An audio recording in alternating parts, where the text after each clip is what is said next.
Welcome, everyone, diving into the art of cricket captaincy, a deep look into leadership on the cricket field as seen through insights from that classic work. It's fascinating how the Yeah, book portrays managing crises as much as the on field tactics. I'm really intrigued by this, especially how it treats captaincy as both a tactical and psychological role.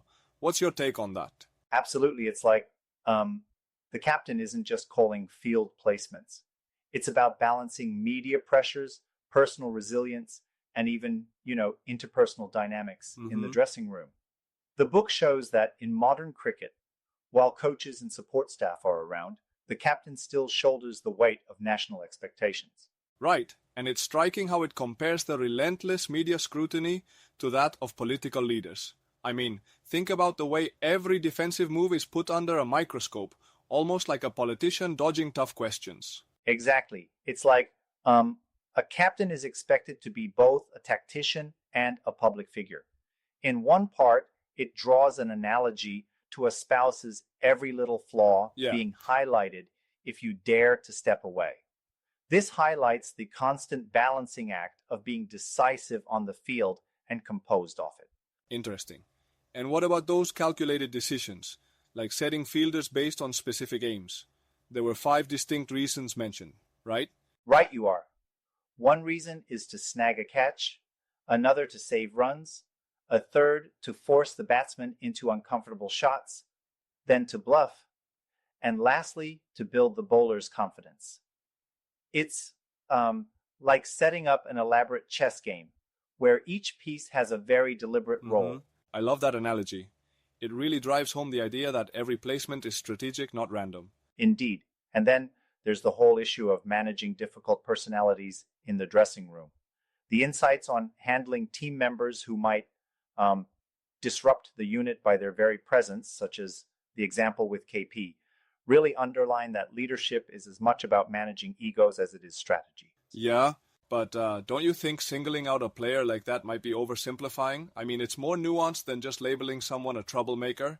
Fair point. While the book points to specific instances, like with KP and the aftermath of tough decisions, it's not merely blaming one individual. It's about recognizing that every team has a complex mix of talent and temperament. The captain's role is to harness that diversity constructively rather than let it undermine the collective Right. effort. That nuance is key. And then there's the idea that cricket, especially Test cricket, remains fundamentally the same despite modern innovations like T20s and review systems. It's a timeless game at heart, isn't it? Exactly, it's almost paradoxical. The technology and external support have evolved, yet the core 22-yard pitch, the weight of the ball, and the need for mental toughness remains constant. It's like the captain must blend traditional instincts with modern data, and that balance is what defines impactful leadership. Yeah, indeed. And that delicate blend, that mystery of leadership, planning versus spontaneity, it's almost poetic. The captain must be both a strategist and an improviser. Totally agree. It's an art of um, managing constant changes, the ebb and flow of team dynamics, and even one's own limitations. Read between the lines, and you see leadership is as much about personal growth as it is about guiding others. Absolutely. I guess the takeaway is that in cricket, as in life, strong leadership emerges when you can stay calm under pressure while still daring enough to make bold moves. Right on. It's a balance between hard work and letting go, between detailed planning and gut feeling. The book really drives home that there's no one recipe for success, just a mix that a true leader Hmm. must master over time. That perspective is incredibly rich.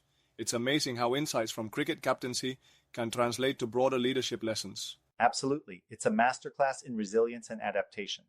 For anyone stepping into a leadership role, making sense of these ideas offers not just strategies for the game, but for life. Yeah. Well, this has been a really fascinating dive into the art and challenges of captaincy.